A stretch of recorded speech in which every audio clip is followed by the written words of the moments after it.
राज्यात पुन्हा पेटणार का ओबीसी विरुद्ध मराठा आरक्षणाचा वाद? लक्ष्मण हाके यांनी मनोज जरांगे यांच्यावर आणि पवार कुटुंबावर केला थेट हल्लाबोल। पहा नेमकं काय म्हणाले ते, काय आहे नेमकं प्रकरण पाहूयात। नमस्कार, मी पल्लवी, स्वागत आहे तुमचं इंग्लिशच्या या व्हिडिओमध्ये।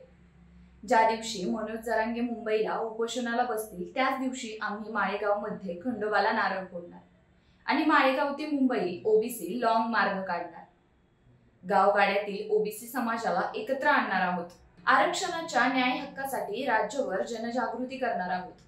आगामी निवडणुकीत जर कुणबींच्या नावावर बोगस प्रमाणपत्र घेऊन काही आरक्षण चोर उभे राहिले तर त्यांना खड्यासारखं बाजूला करा आणि जो खरा ओबीसी आहे त्यालाच निवडा। वार कुटुंब जर मनोज जरांगेंना रसद पुरवत असेल आणि देवेंद्र फडणवीस जर त्याच पवारांचे कौतुक करत असतील तर आम्हाला चालणार नाही। लढायला आम्ही आणि जेवायला पवार हे कदापि चालणार नाही। अजित पवार हे गोचिडासारखं अर्थ खात्याला चिटकून बसले आहेत।